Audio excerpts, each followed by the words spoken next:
What's up mga master? Welcome to channel natin, Geomotology.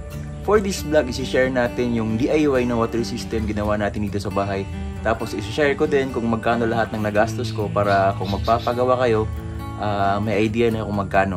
So, pwede nyo na i-DIY sa bahay kasi madali lang step na. So, roll intro.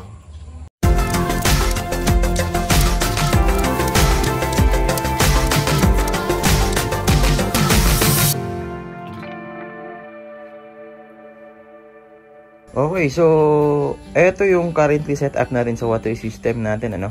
So pasensya nga pala kung makalat dito kasi alam niyo naman nasa bahay tayo.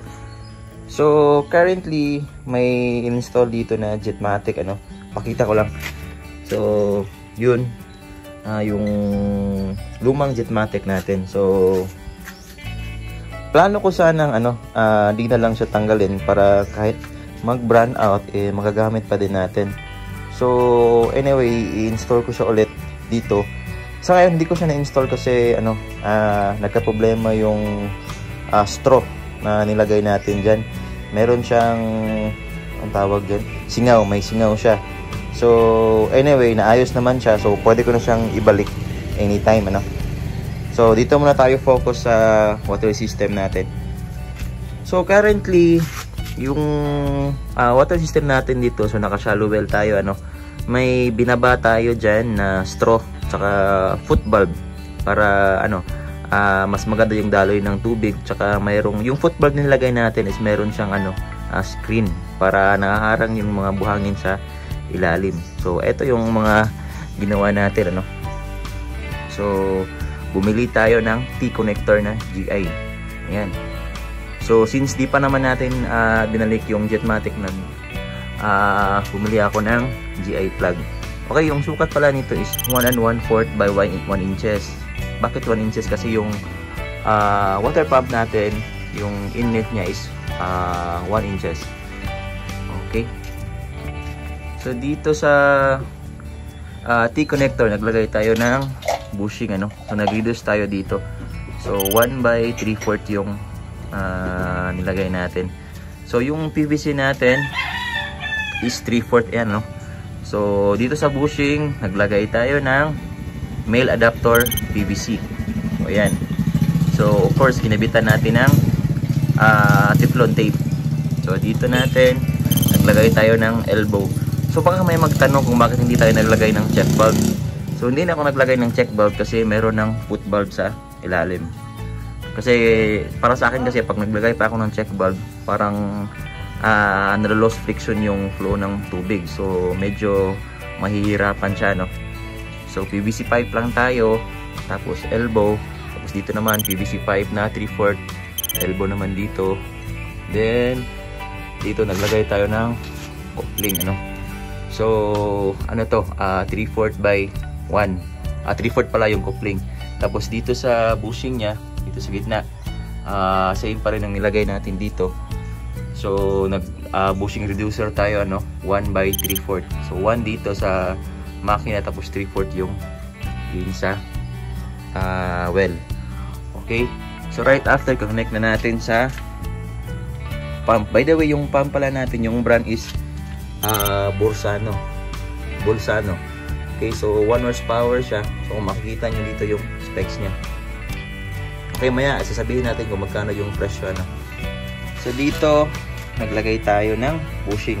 So nag-reducer agad tayo kasi dito 1, tapos dito nag-reduce tayo ng 1/2. So kung mapapansin nyo, 3/4 yung suction natin, tapos yung discharge natin is 1/2 na PVC. So kaya naglagay tayo ng bushing reducer, 1 by 1/2. So naglagay tayo ng male coupling, male adapter ng PVC, tapos PVC na 1/2.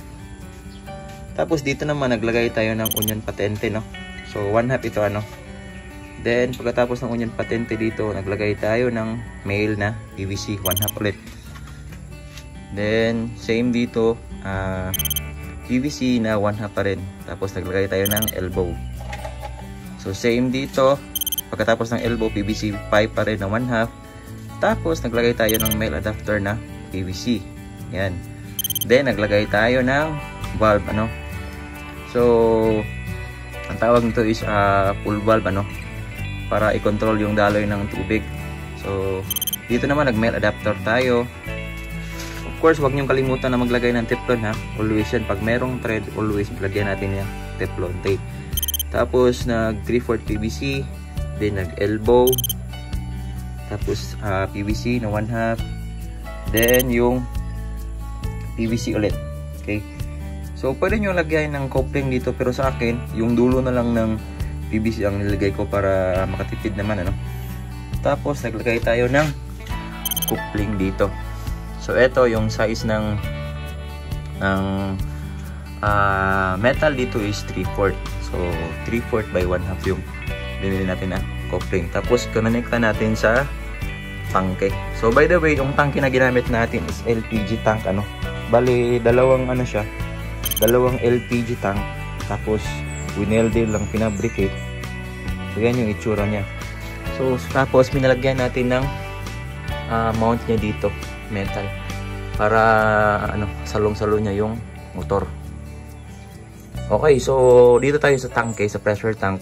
Actually meron siyang 4 na butas. So isa dito yung magsasalo ng discharge ng tubig, isa, tapos isa dito para sa lagayan natin ng pressure gauge saka pressure switch, tapos isa dito, okay, discharge.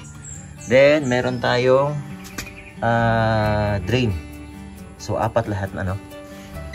Okay, so dito tayo sa pressure gauge. Okay, since naka 1/4 yung ano dito, yung thread natin, so pumili tayo ng GI na 1/4 nipple. Tapos nag-elbow threaded tayo, automatic na yung teflon tape. Tapos nipple ulit 1/4, tsaka yung T connector na GI. Tapos nilagay natin yung pressure gauge natin. So by the way, yung pressure gauge natin, naka-standard yan ano, 20 to 40 PSI. Meaning magka-cut off siya pagka 20, tapos yung maximum niya is 40 PSI. So pag umabot na siya ng 20, tsaka under siya ulit para hihigop ng tubig. Tapos nag-nipple ulit tayo. Pagkatapos ng T-connector, nipple tayo 1/4, tsaka natin nilagay yung pressure switch. So yung brand ng pressure switch natin is Powerhouse. Anyway, in-order ko lang to sa Shopee ano, kasama tong ano pressure switch, pressure gauge. So kinonekta natin. Okay, explain ko maya yung connection niya ano. Dito muna tayo sa kanyang connection. So dito sa discharge, okay. So dito is naka ano to, 1/2. So naglagay tayo ng male PVC no adapter. 1/2 yan, tapos naglagay tayo ng elbow.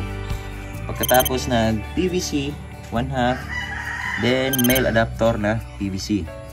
Tapos naglagay ulit tayo ng control valve ano, full valve. Ito yung magsisilbi na lock o magkukontrol ng pressure na din-discharge ng tubig. So for example, ayan. So naka-close ito. Tapos open natin ano. So ito yung magkukontrol ng pressure ng tubig. So ayan. So pag binaba pa natin to, lalakas tong tubig. Ayan. So close lang natin ano. So close natin yung gripo. Okay, so pagkatapos ng valve dito, naglagay tayo ng male adapter na PVC. Tapos 1/2 ulit, then nag-elbow. PVC ulit, then nag-T tayo na PVC. So naglagay tayo ng female PVC adapter. Tapos nilagay natin tong gripo. Okay, dito ulit, naglagay tayo ng PVC na 1/2, tapos coupling na 1/2. Ayan, para nilagay natin dito yung parang onion na, para in case na mag-trouble dito, so pwede natin kalasin lang dito ano. So tapos naglagay tayo ng PVC, then elbow, then dyan sa baba, then nag-clamp lang tayo. Tapos dinaan natin dito sa gilid. Ayan. Pasensya na pala sa kalat ano, hindi pa nakapaglinis eh. Then nag-T tayo dyan. No, tapos may nilagyan tayo ng PVC, tapos nagbutas tayo dito sa CR para ipasok yung gripo. So tignan lang natin yung gripo no? So ayan, ganun pa rin yung material. Nag-female adapter tayo PVC, connect natin sa PVC pipe na 1/2. So open natin, close pala, sorry naman. Lagyan natin. Ayan. Okay. Ayun. Alright. So, from here, nag-T tayo. Tapos, diniretso natin yung connection dito. Nag-elbow tayo. PVC na 1/2 ulit. Tapos, nag-T naman tayo dito. So, dito muna tayo sa connection. Tapos, nag-clamp lang tayo, ano? Ayan. Dito, hanggang pinakyat natin. So, mag-elbow lang tayo, no? Hanggang dito sa gripo. Ayan. So, dito tayo maghuhugas ng pinggan. Okay? Ayan, right. So, balik tayo doon sa kabilang connection. Okay, so, dito lang. Elbow lang yung lahat. Tapos, PVC 1/2.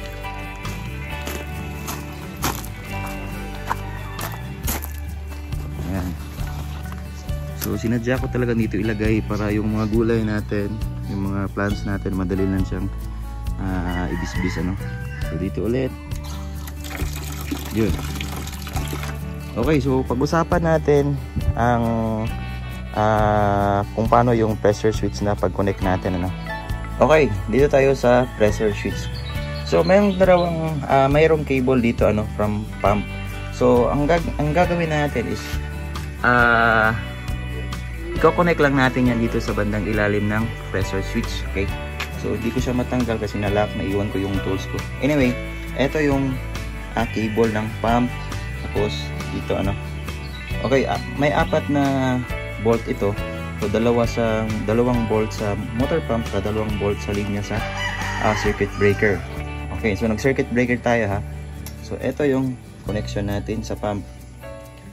Dito natin lulusot, no. Tapos, connect lang doon sa terminal, 2 bolt. Tapos, dito naman sa kabila, ito yung connection sa linya sa circuit breaker. Tapos, i-connect lang natin yan, ililinya. Ayan. So, nakalinya na lang. Then, bang to circuit breaker. So, importante na meron tayong circuit breaker, mga master, kasi if ever magka-trouble yung kuryente natin, mababreak yung current. So, hindi madadama itong pump natin. So, yung circuit breaker na install natin is 15 amperes lang yan, ano. So, pwede sa 1 horsepower na makina. Okay, so pag-usapan natin kung magkano yung nagastos natin lahat dito, ano. So, actually, naka-Excel yun lahat. Pakita ko lang, ano.